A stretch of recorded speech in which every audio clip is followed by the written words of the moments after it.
Hello बच्चों, उम्मीद करते हैं कि आप सभी स्वस्थ होंगे, मस्त होंगे और आप लोग की पढ़ाई अच्छी चल रही होगी। आज हम लोग क्लास 10th के मैथ एक्सरसाइज 1.3 को देखेंगे। तो क्या सभी बच्चे तैयार हैं? तो चलिए हम लोग 1.3 सॉल्व करेंगे आज। चलिए हम लोग पहला सवाल को देखते हैं। पहला सवाल क्या कह रहा है? सिद्ध कीजिए कि √5 एक अपरिमेय संख्या है। अपरिमेय सिद्ध करने के लिए बोल रहा है, तो इसका उल्टा हम लोग मान लेंगे। उल्टा क्या मानेंगे बाबू लोग? लिखेंगे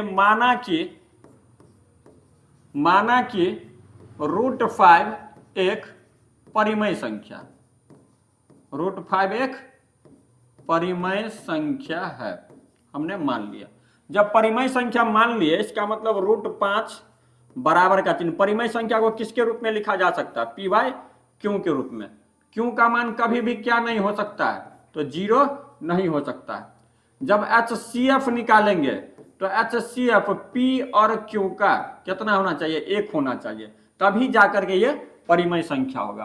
अब हम लोग क्या करेंगे, इसके नीचे में कुछ नहीं है तो 1 लिख देंगे और कोना को गुना करेंगे। p को 1 से गुना कर देंगे तो p, √5 को q से गुना कर देंगे तो √5 q हो जाएगा। अब यहां पर लिखेंगे दोनों तरफ वर्ग करने पर, दोनों तरफ वर्ग करने पर, दोनों तरफ वर्ग करने पर, तो वर्ग करेंगे तो p का वर्ग p² बराबर में √5 q। इसका स्क्वायर करेंगे तो कितना हो जाएगा बाबू लोग? p² बराबर √5, पावर 2 है तो रूट गायब हो जाएगा तो 5 q² हो जाएगा। अब एक बात बता मेरे भाई, इसको हम लोग इतना लिख सकते हैं p², अब बराबर की इधर 5 है तो इसे 5 को नीचे लिख दें, अब बराबर में q² लिख दें। ये लिख सकते हैं कि नहीं लिख सकते? p² ऊपर में था, 5 को नीचे ले आए, फिर बाद में गुना करेंगे 5 को q से तो 5 q² हो जाएगा। तो बताइए p² बटा 5 लिख सकते कि नहीं लिख सकते? इसका मतलब ये हुआ कि ये p² जो है कितना से कट रहा है? 5 से कट रहा है। ये p² कितना से कट रहा है? 5 से कट रहा है। तो यही बात हम यहां पर लिखेंगे मेरे भाई, यहां पर लिखेंगे p² है ना 5 से विभाजित है, p² 5 से विभाजित है।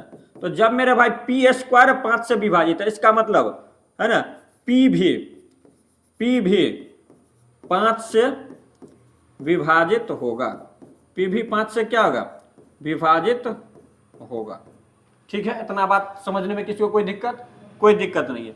ठीक इसी प्रकार से अब हम लोग आगे बनाएंगे, लिखेंगे कि माना p बराबर मान लेंगे। यहां पर बताइए p बराबर कितना आया था? देखिए यहां पे p बराबर 5 q² था, तो यहां पर हम लोग क्या करेंगे? p बराबर 5r मान लेंगे। माना p बराबर 5r।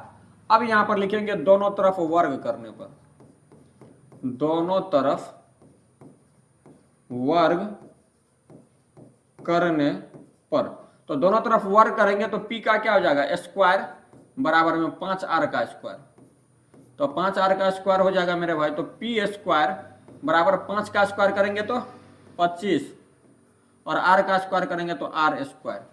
ठीक है, इसको हम लोग क्या करते हैं? p² बराबर 5p² को, इसको समीकरण फर्स्ट मान लेते हैं, समीकरण फर्स्ट। अब यहां पर लिखेंगे p² का मान रखने पर, p² का मान रखने पर, तो बताइए p² है, यहां पर p² का मान कितना है? 5 q²। तो यहां पर p² देखने को मिल रहा है, इसे p² के बदला में बताइए 5 q² लिख सकते कि नहीं लिख सकते? बराबर का चिन्ह 25 r²। अब एक बात बता मेरे भाई, इस 5 से ये 25 कटेगा कि नहीं कटेगा? 5 × 5 5 25, तो इधर कितना बच जाएगा? q² बराबर में कितना हो जाएगा? 5 r²। अब एक बात बताइए, इसको हम लोग इतना लिख सकते हैं q², अब बराबर में इधर 5 है तो यहाँ पर 5 लिख सकते हैं, इधर क्या बच जाएगा? r²। इसका मतलब क्या हुआ कि ये q² जो है 5 से कट सकता है। ये q² कितना से कट सकता है? 5 से कट सकता है। तो यहां पर हम लोग लिख सकते हैं q² 5 से विभाजित है, q² 5 से विभाजित है। तो बताइए जब q² 5 से विभाजित है, इसका मतलब क्या हुआ? q भी, इसीलिए लिखेंगे, इसीलिए q भी 5 से विभाजित होगा। क्यों भी 5 से विभाजित होगा, क्यों भी 5 से विभाजित होगा। अब जरा ध्यान दे बाबू, यहां पर जो P है ये P भी 5 से विभाजित हो रहा है, 5 से कट रहा है, और Q भी 5 से कट रहा है, यानी कि P और Q दोनों 5 से कट रहा है। तो जब दोनों 5 से कट रहा है तो भैया HCF तो 5 हो गया। जब कोई चीज का HCF 5 आ जाए इसका मतलब वो परिमेय संख्या नहीं होगा, है ना। तो हम लोग यहां पर लिखेंगे, यहां P एवं Q दोनों 5 से विभाजित है, 5 से विभाजित है, दोनों 5 से विभाजित है। जब दोनों 5 HCF होगा P और Q का, ये कितना हो जाएगा 5। तो बताइए क्या ये HCF 5 जो आ रहा है क्या ये 1 के बराबर हुआ? नहीं हुआ, क्योंकि HCF 1 आता है तभी वो परिमेय संख्या कहलाता है। लेकिन यहां पर HCF P और Q का तो 5 आ रहा है जो 1 के बराबर नहीं है, इसलिए लिखेंगे अतः हमारी मान्यता गलत हुई क्योंकि √5 एक अपरिमेय संख्या है। कौन संख्या है? अपरिमेय संख्या है। इस तरीके से हम लोग को बना लेना। बताइए इतना बात आप लोग को समझ में आया कि नहीं आया? तो इस तरीके से रोक के आप इसको उतार लीजिएगा, ठीक है। ठीक, चलिए दूसरा क्वेश्चन को देखिए। सिद्ध कीजिए कि 3 + 2√5 एक अपरिमेय संख्या है। तो अपरिमेय बोल रहा है तो हम लोग परिमेय मान लेंगे, लिखेंगे हल। माना कि 3 + 2√5 एक परिमेय संख्या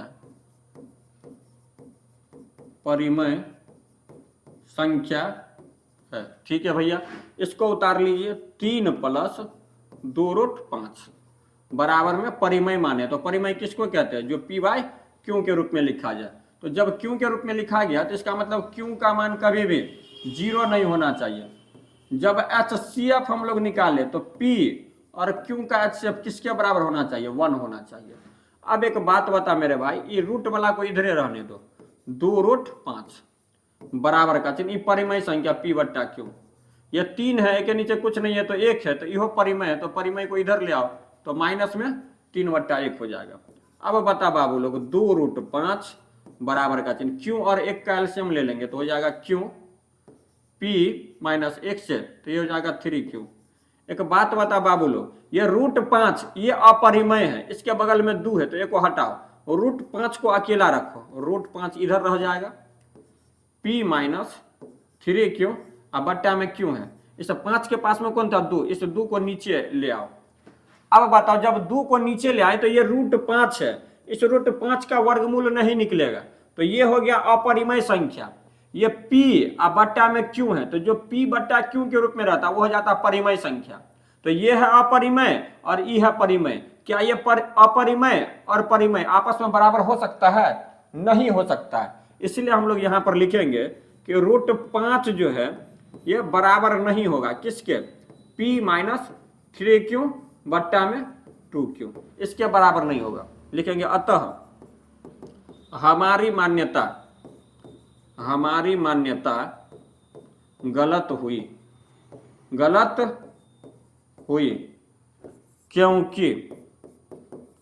क्योंकि 3 + 2√5 एक अपरिमेय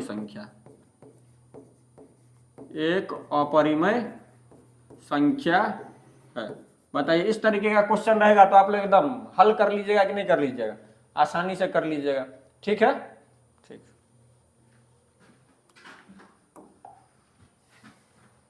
चलिए 3 नंबर सवाल में देखिए क्या बोल रहा है। सिद्ध कीजिए कि निम्नलिखित संख्याएं अपरिमेय हैं। सारा का सारा सवाल ऐसे ही बनेगा। यहां पर क्या लिखा हुआ है? 1/√2। इसको कैसे बनाएंगे? तो लिखेंगे माना कि 1/√2 एक परिमेय संख्या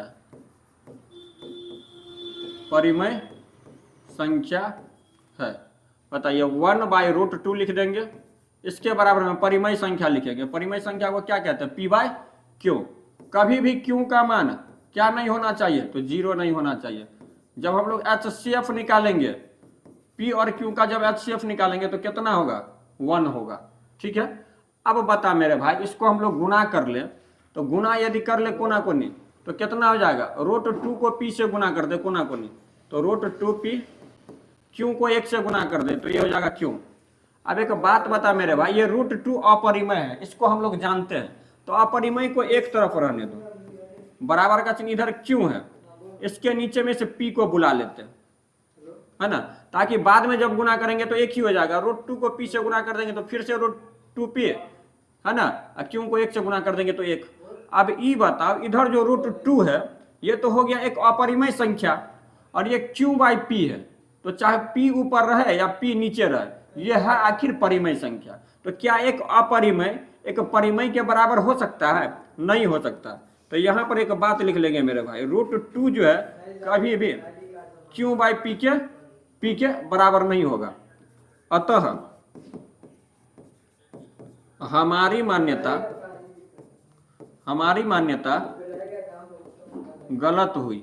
अतः हमारी मान्यता गलत हुई, क्योंकि 1/√2 एक अपरिमेय संख्या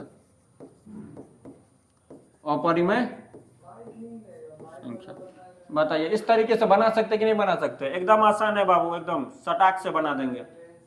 ठीक है, चलिए आगे का क्वेश्चन। सिद्ध कीजिए कि 7√2 एक अपरिमेय संख्या है। सेम बनेगा बाबू, हम लोग लिखेंगे माना कि 7√5 एक परिमेय संख्या, 7/5 एक परिमेय संख्या, है ना। इसको परिमेय संख्या के बराबर लिख दे तो p बाय क्यू हो जाएगा। अब बताइए यहां पर क्यू का मान कभी भी 0 होगा? नहीं होगा। साथ में जब HCF निकालेंगे तो p और q का जो HCF है वो कितना होना चाहिए? 1 होना चाहिए। अब बता मेरे भाई,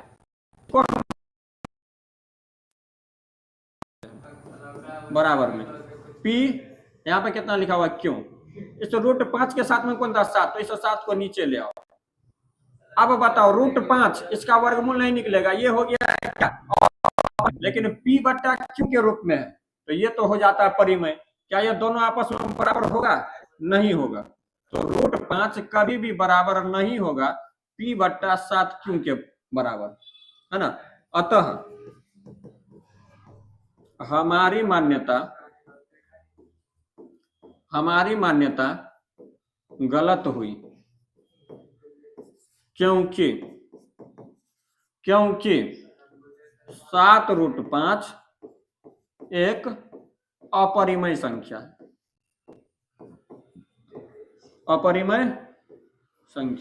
किस तरीके से बनाएंगे बाबू बताओ? बन जाएगा कि नहीं बन जाएगा? बिल्कुल बन जाएगा दोस्त।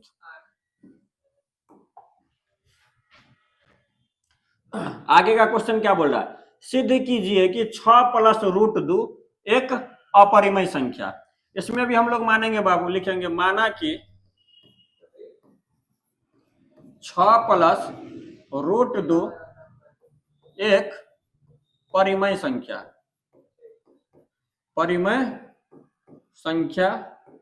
है। बताइए, अब हम लोग लिख देंगे 6 + √2, इसको परिमेय मानना है, तो परिमेय किसको कहते हैं? जो p बाय क्यू के रूप में रहे, जहां पर q का मान कभी भी 0 नहीं होना चाहिए। यदि HCF की बात करें तो p और q का जो HCF है वो किसके बराबर होना चाहिए? 1 के बराबर होना चाहिए। बता मेरे दोस्त, इस रूट को अकेला कर देते हैं, p बट्टा q ये एक परिमेय संख्या है, ये 6 भी एक परिमेय है, तो परिमेय की तरफ लेकर के चलो, इसके नीचे कुछ नहीं है तो 1। बता मेरे भाई, √2 बराबर का चिन्ह क्यों और 1 का एलसीएम निकालेंगे तो क्यों हो जाएगा? p माइनस 1 मतलब कुछ होना, तो 6 को क्यों से गुना कर देंगे तो 6 क्यों। अब बता मेरे भाई, ये √2 एक अपरिमेय संख्या, क्योंकि इसका वर्गमूल नहीं निकलेगा, ये p बटा क्यू के रूप में है, तो ये परिमेय कहलाएगा। क्या एक अपरिमेय संख्या परिमेय के बराबर होगा? बिल्कुल नहीं होगा। तो यहां पर एक लाइन हम लोग लिख सकते हैं कि √2 कभी भी p माइनस 6q बट्टा में q के बराबर नहीं हो सकता। अतः हमारी मान्यता गलत हुए, क्योंकि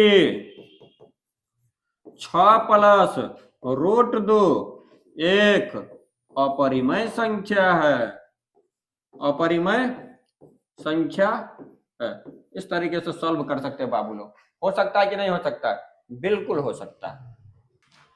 चलिए, इस तरीके से ये पूरी लेसन कंप्लीट हो गया। उम्मीद करते हैं कि आप लोग को समझ में आ रहा होगा। तो यदि समझ में आए तो कमेंट जरूर कीजिएगा और इस चैनल को सब्सक्राइब कीजिएगा। धन्यवाद।